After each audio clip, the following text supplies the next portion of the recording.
Hello friends, स्वागत है आपके अपने परिवार एग्जाम पीक पावर में। मेरा नाम है योगेंद्र और आज की सेशन में हम आपके लेकर आ चुके हैं मोस्ट इंपोर्टेंट क्वेश्चंस जो कि आपके एग्जाम में पूछे जाएंगे। बहुत ही महत्वपूर्ण आज की सेशन में हम लोग प्रश्न को देखने वाले हैं, तो सेशन को कंप्लीट वॉच कीजिएगा। और मैं बता दूं, अगर आप लोग इस पेपर का कंप्लीट तैयारी करना चाहते हैं तो इसी वीडियो के डिस्क्रिप्शन बॉक्स में चले जाइए, वहां पे आप लोगों को प्ले लिस्ट का लिंक मिल जाएगा। तो वहां से जाकर आप लोग सीक्वेंस वाइज इस पेपर का कंप्लीट तैयारी कर सकते हैं। तो चलिए हम लोग प्रश्न में देखते हैं, प्रश्न में क्या पूछा जा रहा है। तो मिट्टी अपर्दन क्या है? मिट्टी अपर्दन क्या है? मिट्टी अपर्दन के प्रकारों एवं कारणों का वर्णन करें। इंपॉर्टेंट क्वेश्चन है, आपके एग्जाम में ये क्वेश्चन से सीधे पूछे जाने की जो संभावना है वो बहुत ही ज्यादा है। तो आप लोग इस क्वेश्चन को जरूर जरूर दिमाग में रखिएगा, याद कर लीजिएगा, समझ लीजिएगा, समझे।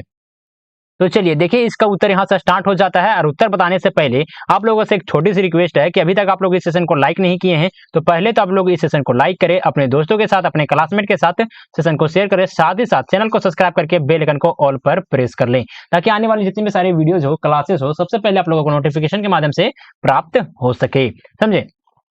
एक सेकेंड,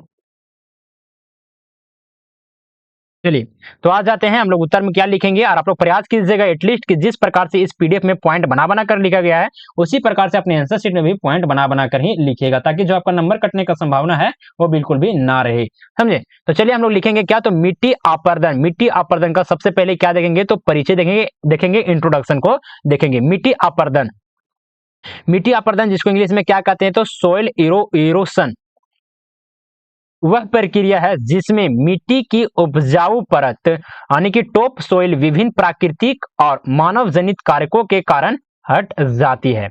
यह प्रक्रिया जल, हवा या फिर अन्य बलों के प्रभाव से होती है।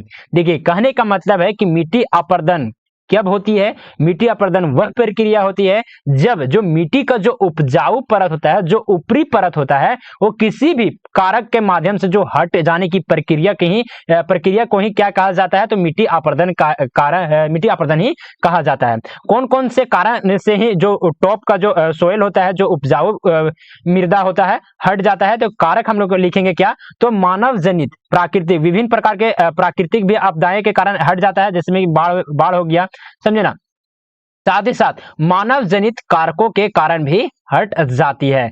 इसका परिणाम किस प्रकार से देखने को मिलता है, तो इसका परिणाम कृषि उत्पादकता में कमी, भूमि की गुणवत्ता में गिरावट और पर्यावरण या संतुलन के रूप में सामने आता है। कहने का मतलब है कि जो भी मिट्टी का जो उपजाऊ भाग होता है, ऊपरी भाग होता है, अगर वो किसी भी मानव जनित कारकों के कारण या फिर प्राकृतिक आपदाओं के कारण क्या होता है, हट जाता है, तो क्या होता है, तो उस जगह पे जितने भी फसल उत्पादन होंगे उसमें क्या हो जाएगी, तो कमी देखने को मिलेगा, क्योंकि जो उपजाऊ मिट्टी होता है वो बह जाता है, वहां से हट जाता है। साथ साथ भूमि की जो गुणवत्ता होती है उसमें भी गिरावट देखने को मिलता है। चलिए अब आगे आ जाते हैं, आगे देखेंगे नेक्स्ट पॉइंट आ जाता है मिट्टी अपर्दन के कारण। मिट्टी अपर्दन के कारण कौन कौन से हैं, तो चलिए इसे भी हम लोग समझते हैं, देखते हैं। और नेक्स्ट पॉइंट बताने से पहले जो भी स्टूडेंट अगर आप लोग इन सारे क्वेश्चंस का पीडीएफ या फिर व्हाट्सएप ग्रुप में ज्वाइन होना चाहते हैं तो आप लोग इस नंबर पे कांटेक्ट कर सकते हैं, जो कि नंबर है 9430702606। आप लोग इस नंबर पे व्हाट्सएप मैसेज के जरिए हमसे कांटेक्ट कर सकते हैं, किसी प्रकार का अगर कुछ भी डाउट वगैरह रह जाता है आप लोगों को, तो समझे। हम लोग लिखेंगे क्या, तो मिट्टी अपर्दन का कारण को सबसे पहले हम लोग समझने का प्रयास करते हैं। एक सेकेंड, चलिए। तो सबसे फर्स्ट में आ जाता है कौन सा कारण, तो प्राकृतिक कारण। प्राकृतिक कारण को हम लोग समझेंगे।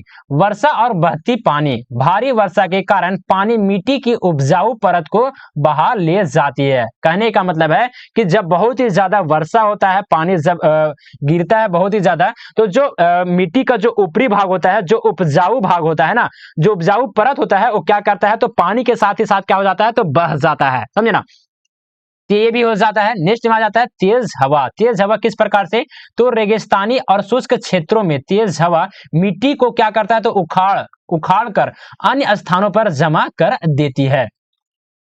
नेक्स्ट में आ जाएंगे बर्फ का पिघलना। बर्फ का पिघलना भी किस प्रकार से प्रभावित करता है, तो बर्फ के पिघलने से उत्पन्न जल मिट्टी को क्या करते हैं, तो कटाव की ओर ले जाते हैं। नेक्स्ट में आ जाएंगे भूकंप और ज्वालामुखी। भूकंप और ज्वालामुखी किस प्रकार से हो जाता है? तो भूकंप और ज्वालामुखी गतिविधियां मिट्टी को यह अस्थिर बनाती है। यह स्थिर बनाती है कहने का मतलब है कि एक स्थान से दूसरे स्थान तक क्या करती है? स्थानांतरित करती है, वहां पे ले जाती है। समझे? चलिए आगे आते हैं, नेक्स्ट पॉइंट में देखेंगे। पॉइंट नंबर 2 आ जाता है मानव जनित कारण।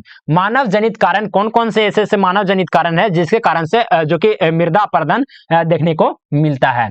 सबसे फर्स्ट में आ जाता है तो वनों की कटाई। वनों की कटाई किस प्रकार से है? यानी कि डिफोरेस्टेशन। वनों की कटाई से मिट्टी की पकड़ कमजोर होती है, जिससे अपरदन की संभावना बढ़ जाती है। देखिए आप लोग थोड़ा सा इस पॉइंट को हम समझाने का आप लोगों को मैं प्रयास कर रहा हूं कि देखिए क्या होता है, किसी भी भूभाग में, किसी भी क्षेत्र में जहां पे बहुत ही ज्यादा क्या होता है तो वन होते हैं, पौधे लगे हुए रहते हैं, बहुत ही ज्यादा घना अगर जंगल होता है तो वहां पे बारिश होता है। अगर वहां पे बारिश होता है तो जो बारिश का जो पानी होता है ना तो सीधे ऊपर ऊपर ही बहकर निकल जाता है। लेकिन अगर वहां पे वन नहीं लगा हुआ रहेगा, वहां पे पौधे पेड़ पौधे नहीं लगे हुए रहेंगे, तो साथ ही साथ क्या करेगा तो मिट्टी को भी जो कि भूमि को भी क्या करेगा तो काटते हुए अपने अपने मतलब कि नदी की ओर क्या करेगा तो प्रभावित कर देगा, जिसके कारण से वहां पे जो मिट्टी की गुणवत्ता होती है उसमें भी कमी देखने को मिलता है। और वने वहां पे जब लगे हुए रहते हैं, जंगले लगे हुए रहते हैं, तो उनकी जो पेड़ पौधे की जो जड़ें होते हैं क्या करते हैं भूमि को पकड़ कर रखते हैं। पकड़ कर रखने मतलब कि उसको जकड़े हुए रखते हैं, जिसके कारण से वहां पे भूमि का जो अपरदन नहीं देखने को मिलता है। समझे? चलिए बहुत बढ़िया।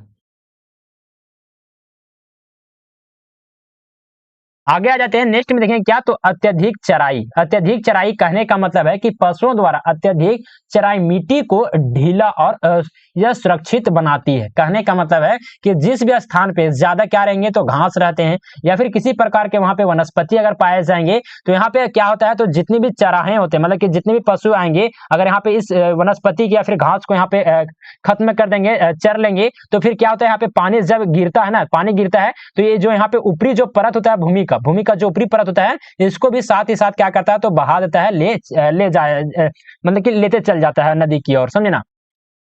चलिए आगे देखेंगे अत्यधिक खेती। अत्यधिक खेती किस प्रकार से? बार बार खेती करने से मिट्टी की उर्वरता और यह स्थिरता खत्म हो जाती है। यानी कि किसी भी क्षेत्र में अगर हम लोग बार बार खेती करते हैं तो जो कि उसकी गुणवत्ता होती है, जो उर्वरकता होती है वो क्या होती है धीरे धीरे कम हो जाती है। और साथ ही साथ जब भी किसी भी क्षेत्र में जुताई होता है, खेत में जुताई होता है तो एक स्थान से मिट्टी क्या होता है तो दूसरे स्थान में चला जाता है। समझे ना? नीचे वाली मिट्टी ऊपर आ जाता है। तो इस प्रकार की जो यह स्थिरता मतलब कि स्थिरता क्या हो जाती है तो खत्म हो जाती है।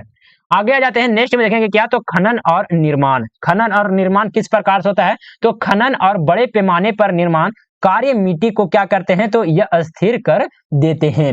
नेक्स्ट में आ जाएंगे जल संसाधन का दोहन। जल संसाधनों का दोहन किस प्रकार से मिट्टी अपरदन को प्रभावित करता है? तो यह नियंत्रित सिंचाई और जल निकासी मिट्टी की संरचना को क्या करता है तो प्रभावित करती है। नेक्स्ट में आ जाएंगे, नेक्स्ट पॉइंट आ जाता है मिट्टी अपरदन के प्रकार, यानी कि मिट्टी अपरदन के कौन कौन से प्रकार हैं, तो चलिए इसे भी हम लोग समझते हैं। सबसे फर्स्ट में आ जाता है जल अपरदन, यानी कि वाटर इरोशन। इसमें किस प्रकार से होता है तो शीट अपरदन। शीट अपरदन किसे कहा जाता है? तो बारिश का पानी मिट्टी की पतली परत को समान रूप से क्या करता है तो हटा देता है। शीट अपरदन किसको कहा जाता है? तो जब बारिश का पानी मिट्टी को क्या करता है तो पतली परत को क्या करता है तो समान रूप से हटा देता है, वहां से किसी दूसरे स्थान पर ले जाता है। समझे? चलिए आगे देखेंगे गली अपरदन। गली अपरदन किस प्रकार से होता है? तो पानी के तेज प्रवाह से गहरी खाइयां बन जाती है। गहरी खाइयां बन जाती किस प्रकार से? अगर किसी भी क्षेत्र में अगर यहाँ पे पानी का जो प्रवाह बहुत ही तेज रहेगा तो यहाँ पे आप लोग देखिएगा कि धीरे धीरे पानी जब चला जाता है पूर्ण रूप से तो यहाँ पे देखिएगा क्या हो जाता है तो गहरे मतलब छोटे छोटे खाइयां देखने को मिलता है। खाइयां कब हो जाता है? यानी कि जो भी यहाँ पे मिट्टी होते हैं वो क्या करता है तो पानी के साथ बह जाता है, प्रवाह कर जाता है। समझे ना? तो इसको क्या कहा जाता है तो गली अपरदन कहा जाता है। नेक्स्ट में आ जाते हैं घनात्मक अपरदन। घनात्मक अपरदन किसे कहा जाता है? तो पानी के प्रवाह से छोटी छोटी नलियां बन जाती है, यानी कि पानी का जब प्रवाह होता है तो छोटे छोटे नालियां जो कि बन जाती है। नेक्स्ट में आ जाते हैं नदी अपर्दन। नदी अपर्दन किसे कहा जाता है? तो नदियों के किनारे मिट्टी का कटाव, यानी कि जिस प्रकार से समझिए कि एग्जाम्पल में ये एक नदी है, अगर इसमें जल का प्रवाह होता है तो अगल बगल वाले जितने भी ये मिट्टी होते हैं इससे भी क्या करता है तो कटाव करता है, इसका भी कटाव होकर साथ ही साथ पानी के ही माध्यम से आगे चला जाता है, समझे ना। तो इसको क्या कहा जाता है? तो नदी अपर्दन कहा जाता है। नेक्स्ट में आ जाते हैं, नेक्स्ट पॉइंट में देखेंगे पॉइंट नंबर 2 में वायु अपर्दन, यानी कि विंड इरोशन। विंड इरोशन किसे कहा जाता है? तो रेगिस्तानी और शुष्क क्षेत्रों में तेज हवाएं मिट्टी के कणों को उड़ाकर अन्यंत्र जमा कर देती है।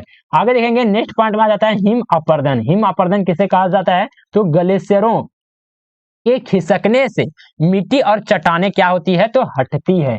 नेक्स्ट में देखेंगे, नेक्स्ट पॉइंट आ जाता है समुद्री अपर्दन। समुद्री अपर्दन किसे कहा जाता है? तो समुद्री की लहरें तटीय क्षेत्रों की मिट्टी को क्या करता है? तो काट कर बहा ले जाती है। यानी कि क्या है? तो देखिए एग्जाम्पल एक क्या है? तो समुद्र है। एग्जाम्पल एक समुद्र है, क्या करता है? तो समुद्र का जो पानी होता है, लहरें क्या होते हैं? तो ये तटवर्ती क्षेत्रों की ओर क्या होता है? तो प्रवाहित होता है। तो जब भी लहरें तटवर्ती क्षेत्रों के पास जाएगा तो यहाँ पे जो भी मिट्टी होंगे इसको भी काट कर क्या करेगा? तो अपने साथ में ले आएगा। तो ये भी क्या हो जाता है? तो समुद्री अपर्दन के अंतर्गत में देखने को मिलता है।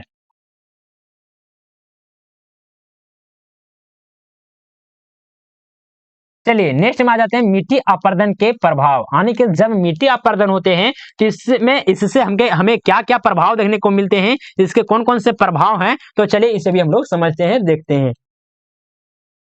तो सबसे फर्स्ट में देखेंगे कृषि उत्पादकता में कमी। कृषि उत्पादकता में कमी कहने का मतलब है कि जब भी मिट्टी का अपर्दन होता है, मिट्टी का अपर्दन होता है, जो उपजाऊ मिट्टी होती है यहाँ से बहकर किसी दूसरे स्थान पे चले जाती है, तो जो नीचे वाला परत होता है ना, ये उपजाऊ बहुत ही कम होता है। तो यहाँ पे जो फसल होगा बहुत ही क्या होगा? इसकी उत्पादकता में कमी देखने को मिलेगा। क्यों? क्योंकि जो उपजाऊ मिट्टी होता है, उपजाऊ मृदा होता है, वो वहां पे क्या हो गया? तो उसका अपर्दन हो गया, किसी दूसरे स्थान पे वो चला गया, समझे।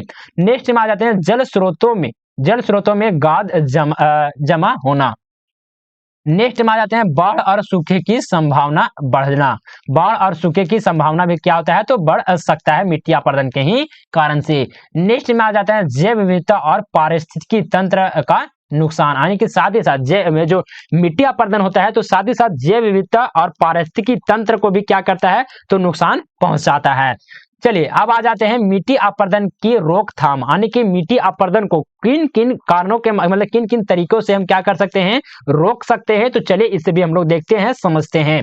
सबसे फर्स्ट में आ जाता है वनों का संरक्षण। वनों का संरक्षण किस प्रकार से करेंगे? तो पेड़ पौधे मिट्टी को पकड़ कर रखते हैं। क्या करते हैं? जितने भी पेड़ पौधे होते हैं, जो उनके जड़ें होते हैं, वो क्या करते हैं? मिट्टी को पकड़ कर रखते हैं और मृदा अपर्दन को रोकते हैं। आगे आ जाते हैं सिंचाई प्रबंधन। सिंचाई प्रबंधन किस प्रकार से करने चाहिए जाकि जो मिट्टी अपर्दन जो कि रुक सके? तो जल संसाधनों का सतत और नियंत्रण उपयोग। आगे आ जाएंगे कंटूर खेती किसे कहा जाता है?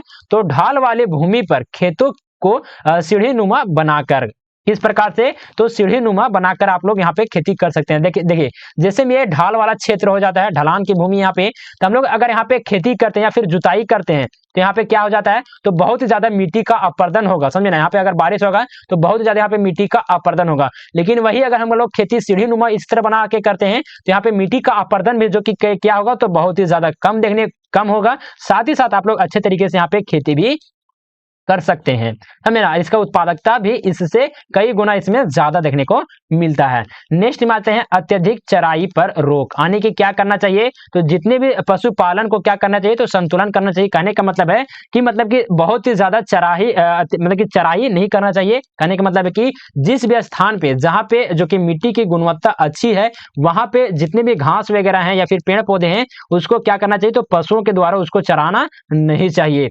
नेक्स्ट में आ जाते हैं वन रोपण से किस प्रकार से हम मृदा अपर्दन को रोक सकते हैं? तो नई जगहों पर पेड़ों को रोपना, यानी कि वैसे जगह जहां पे खाली क्षेत्र है, वहां पे मिट्टी के अपर्दन की प्रक्रियाएं बहुत ही अधिक होती है, तो उस स्थान पे अगर हम वृक्षारोपण कर दें, वन रोपण कर दें, तो क्या हो जाएगा? तो वहां पे जो मिट्टी अपर्दन है वो ना के बराबर होगी, समझे।